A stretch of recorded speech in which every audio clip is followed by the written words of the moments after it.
Before we get on with the podcast, I'd like to mention that I now have 3 books for sale on Kindle. Recommended Reading for the True Conservative, Bad Democrat, and now Evil Liberal. All available for $3.99 or through Kindle Unlimited. Now, on with the podcast.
worked at an orphanage. One night someone left a baby in a basket outside.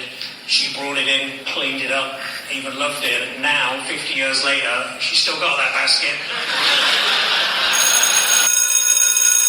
Good morning. It's Monday, Music Monday, July the 20th, and this is The True Conservative. Welcome to all the butchers, bakers, and candlestick makers out there. I'm Ron, your host, and the only true conservative in the United States today. So today, after the Serenity prayer and the patriotic song of the day, we will have Varney and Company, Dangerous Conservative, and music. All that and more when I get back.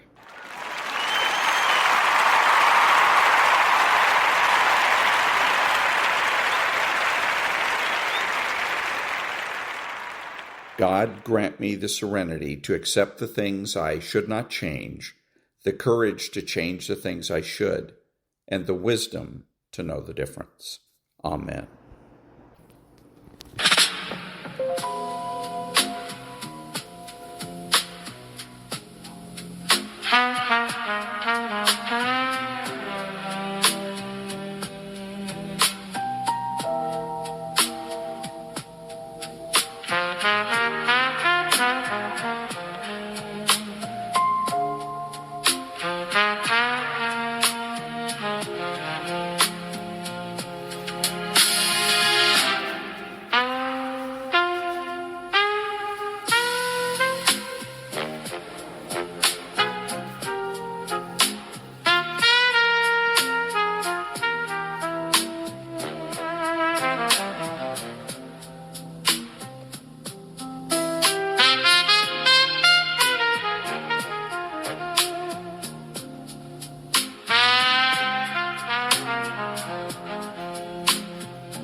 Thank you. Now, Varney and Company. Thank you so much for joining us. Varney and Company's picking it up right now.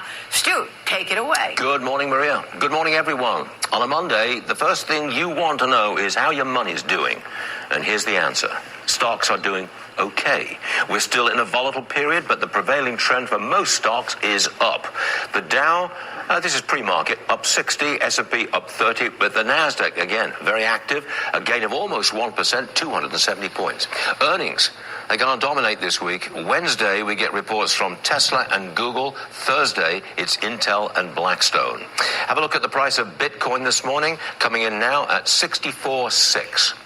War news, that's pushing oil to the $82 a barrel level.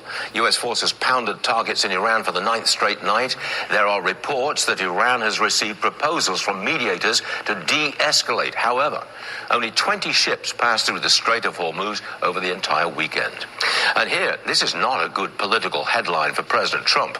Regular gas is now back to $4 a gallon. In California, it's moved back up again to $5.49, that's regular. And diesel, oh, not a shocker, now priced at $5.10 a gallon. It's up more than 20 cents in a week. On the show today, a new Prime Minister in Britain, Andy Burnham, he's already outlined his socialist worldview. He will move towards government ownership of some key industries. Whoop-de-doo. He wants to undo the legacy of Margaret Thatcher. Spain wins the World Cup, beating Argentina with one late goal. The tournament was a big hit.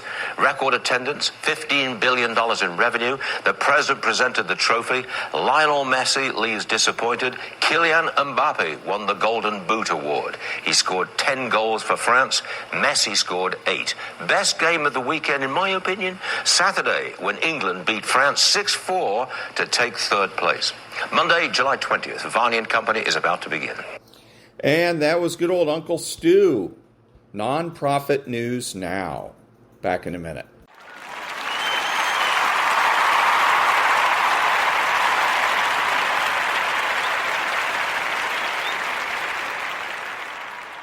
Thank you.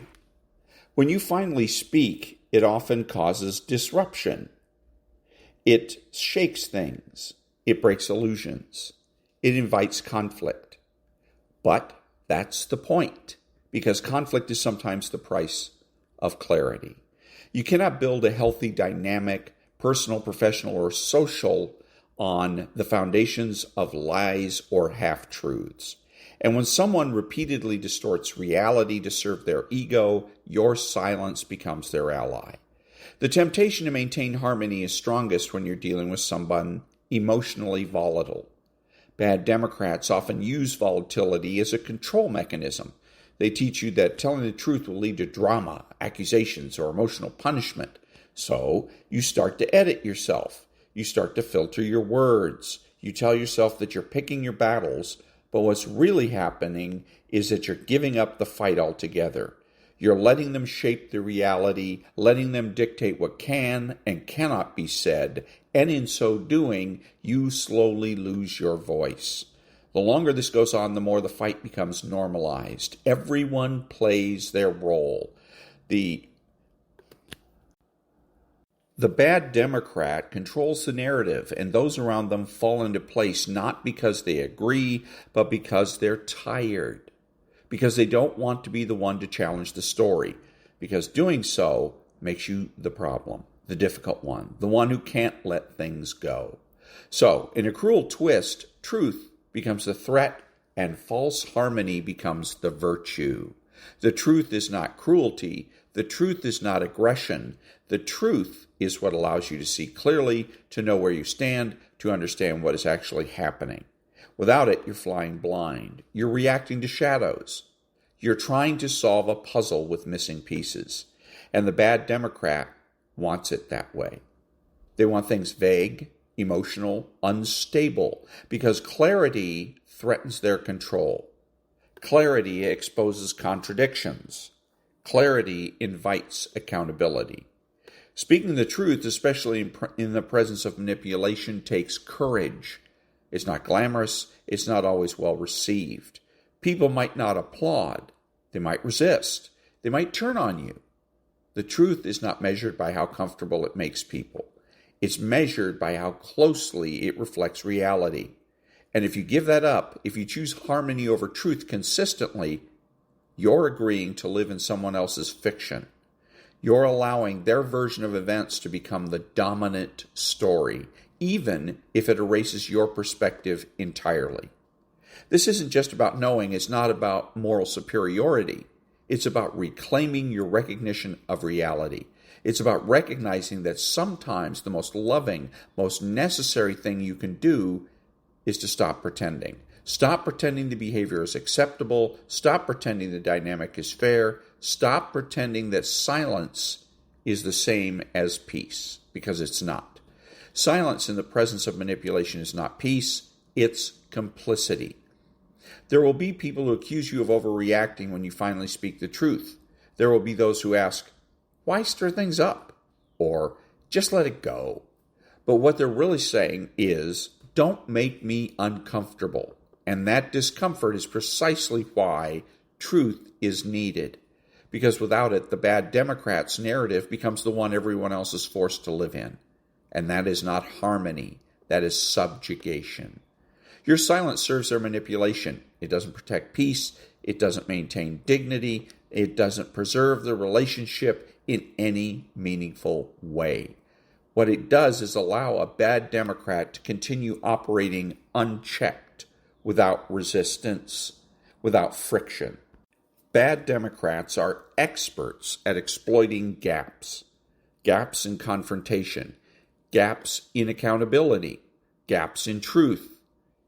And silence is the biggest gap of all.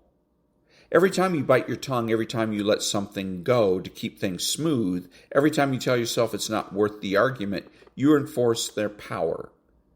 A bad Democrat loves environments where they're not called out. They flourish in relationships where people hesitate to speak the truth. They count on that hesitation. They study it. They provoke reactions, deny reality, twist conversations, and when you stay silent, they interpret that silence as permission. Do you think you're avoiding a fight? You think you're being the bigger person? But what you're really doing is teaching them that their behavior has no consequence. Silence creates a vacuum, and bad Democrats are more than willing to fill it. They fill it with their version of events. Their narrative becomes dominant simply because it's the only one being spoken aloud. If you don't challenge, it becomes the truth by default. In the absence of contradiction, the loudest voice wins. And narcissists are always the loudest when it comes to self-preservation. They will take your silence and use it as a shield, as a validation, as a tool. If it were really that bad, they'll say, you would have said something. But you didn't because you were afraid, because you didn't want the fallout, because you hoped that maybe, just maybe, they'll come around on their own. But they won't. Not because they can't change, but because they have no incentive to. Your silence ensures that the game continues. It ensures that they stay comfortable.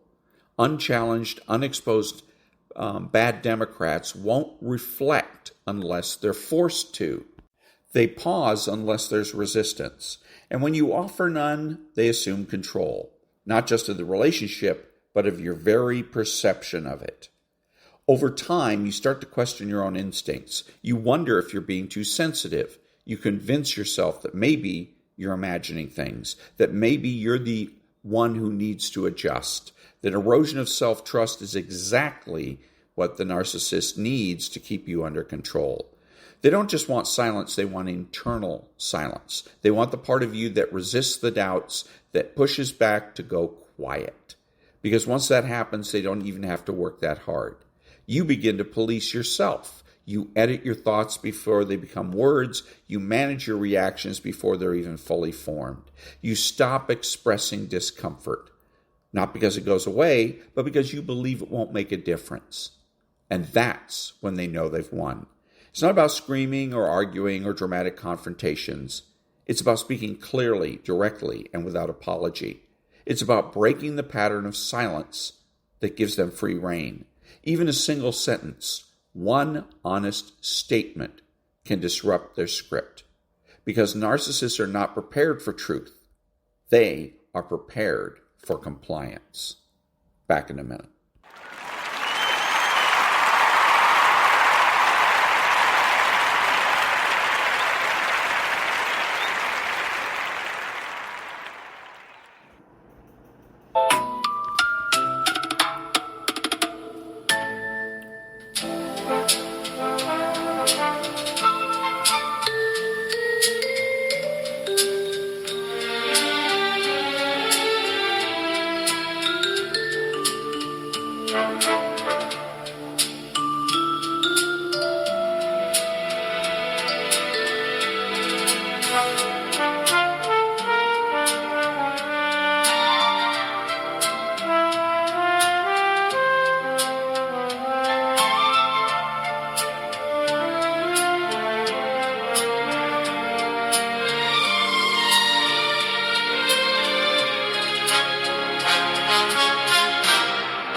Thank you, thank you. This is Ron, your host, the only true conservative in the United States today, bidding adios to all the butchers, bakers, and candlestick makers out there, and reminding you that you're not neutral and that the government has no rights.